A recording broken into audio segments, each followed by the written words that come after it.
Fantastic. Well, as you cannot fail to notice, on stage right now, we have Mr. Naylor.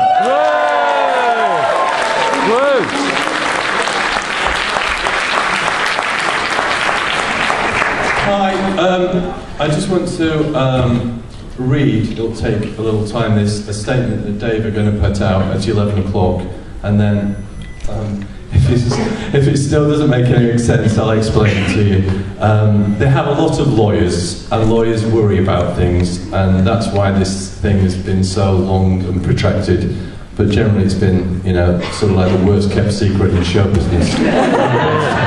No one's going to be stunned. There's going to be no, oh, really? It's going to be, yeah, we know. For how long? But it's going to be 99% official. But let me read out what they're going to say that you can hear half an hour before the world. Hang on one second.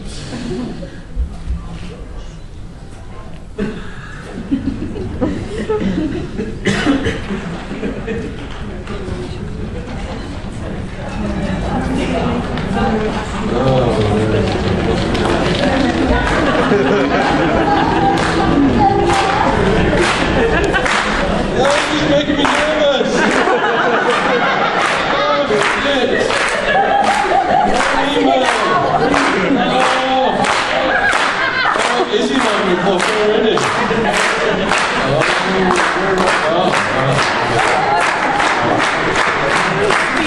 Here it is. Is it? Ah, okay. There it is. 11 o'clock, going out on Dave. It says, these aren't my jokes, these are Dave's jokes. Exciting news about all new Red Dwarf on Dave. Oh. 2009, Barack Obama became the 44th US president. Roger Federer scored a record 15th Grand Slam at Wimbledon, and Susan Boyle stunned the world by being able to sing. But perhaps the most historic event in that monumental year was the return of Red Dwarf on Dave. Red Dwarf Back to Earth saw the iconic cast reunited in 3 specials. Iconic, mate. That's what it said. Episodes that found them finally returning to their home planet only to discover that they were now characters in a TV show called Red Dwarf. It was frankly a mind-blowing success, and ever since there's been feverish anticipation of Dave bringing back the sci-fi sitcom for even more intergalactic adventures. Well, you may have heard the knee-trembling news, I wonder who from, Robert, that was top secret, that I told you in confidence, that Robert blocked. That doesn't say that in the press conference, that Grant Naylor Productions has now, oh my god, this is amazing, signed on for a new Red Dwarf series with Dave.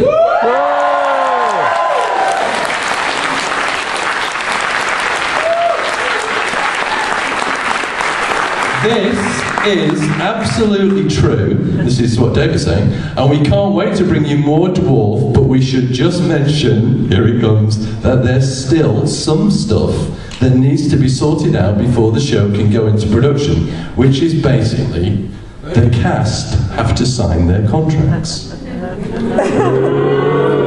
Now, personally, I'm quite confident that they will sign their contracts because each of them have said they're doing it. And so if they don't, we'll sue them. So, it then goes on to say, so nothing is 100% definite at this stage because their lawyers are worried that if the cast go, we want $5 billion each, and you can't repeat the show, that then they might not be able to afford it. But I don't think that that's going to be anything that's going to hurt us and kill us too much. Not with 3 of them anyway. No, exactly.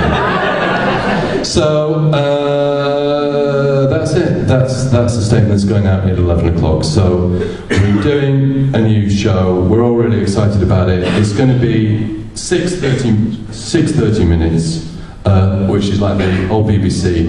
There'll be a commercial break in the middle, but it'll be full 30 minutes. So there'll be like the old series. We're trying to get back to a series on Red Dwarf with the 4 principles, and although it's not absolutely 100% nailed down for sure, I'm really trying to get an audience. Whoa, yeah!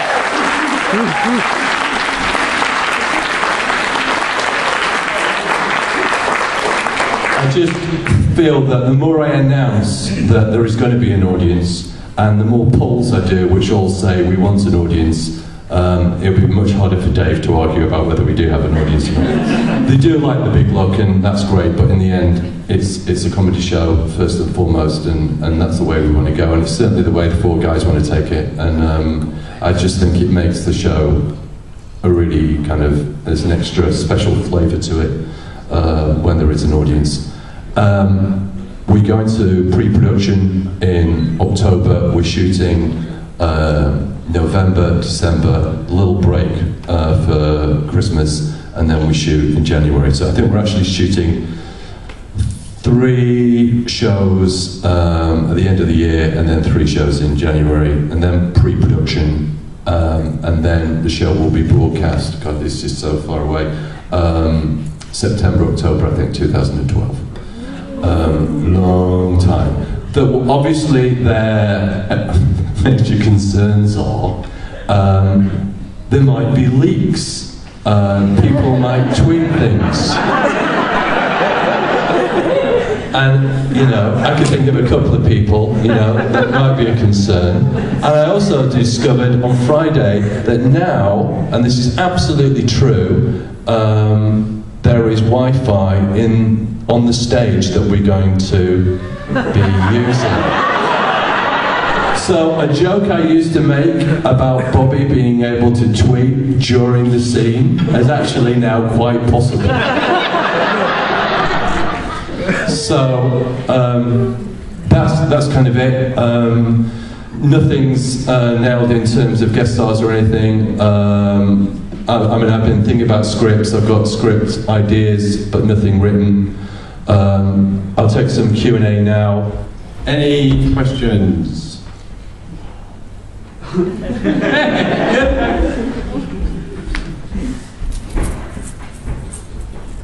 Yes?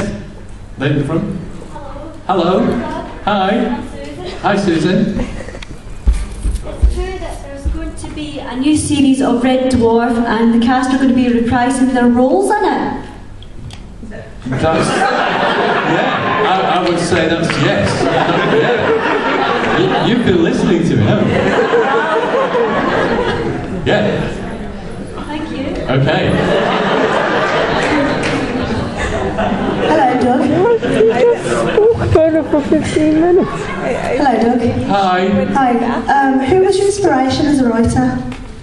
Oh, the real one, the number one, was Woody Allen. Remember reading a review of Play It Again, Sam, and my parents used to get the Sunday Express, and I read this review, and I remember saying to Rob, God, this is supposed to be this amazingly funny film called Play It Again, Sam, and we should go see it. And we arrived 5 minutes late, and we were laughing as we walked down the aisle, and were hysterical by the time we actually sat down in the seats. And from that point, there was no real stopping us. And I went to see all Woody's early movies literally 20, 25 times, and read a book Eric Lax wrote about him, called On Being Funny, you know, an obscene amount of times. And it really started from that, and all my comedy influences came from people he had been influenced by. Sorry, just... I'm a Woody Allen. Hello. I'm a Woody Allen fan. What's your favourite Woody Allen film? Because mine's Manhattan. Yeah, it's a terrific film. I mean, I love Annie Hall as well. But if just the one that just I so loved and can never be replaced in my heart is Sleeper. I just thought Sleeper was fantastic. Hi, Doug. Hi. Yesterday, when Robert was doing his Skype Q&A, I asked him about the incident when he blogged something that he wasn't supposed to have done. And I'm just quite keen to hear that story from your perspective and what your reaction was. It followed.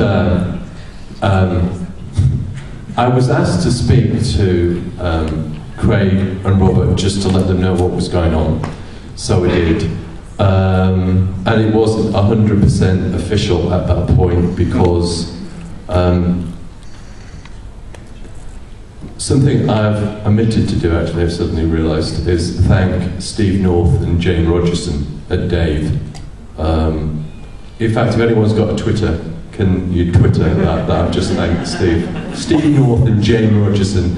Please don't spell the names wrong. R-O-G-E-R. R-O-G-E-R.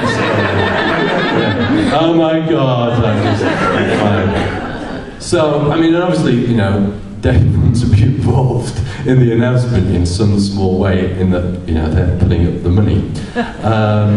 So there were financial, I mean, there are all sorts of, because Dave don't commission massive amounts of news shows, they generally buy in shows. And, you know, lawyers are paid to do the jobs, and lawyers basically worry about every tiny, minute thing that can possibly happen and hurt their company. So it's not enough, you know, for people to go, yes, I'm doing it, if they change their minds, or if someone dies, or blah, blah, blah. So it takes forever for all that contract business to do, because unlike, say, the BBC, although Dave is half owned by the BBC, they've got all their contracts worked out and they don't have to go to a single board of directors, blah, blah, blah. So it just takes a long time. So although we actually officially received the contract on, I think it was December the 23rd, it wasn't official because various things had to happen before it became legal or lawful or whatever.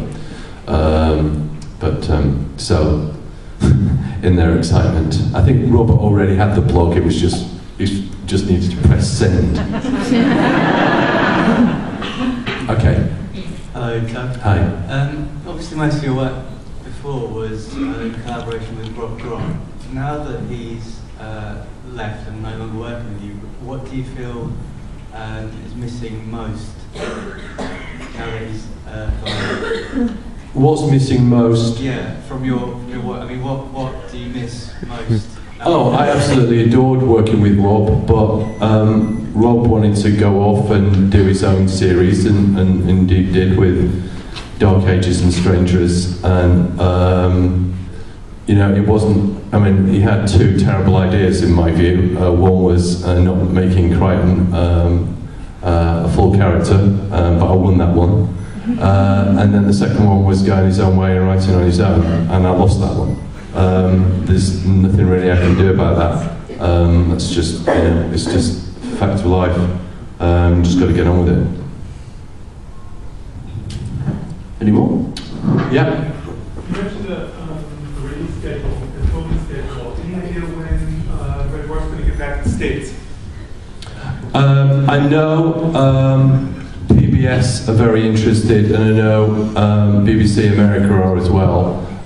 It won't be very far after the UK dates, I wouldn't imagine. But I'm slightly guessing, but I would imagine that's pretty much yeah.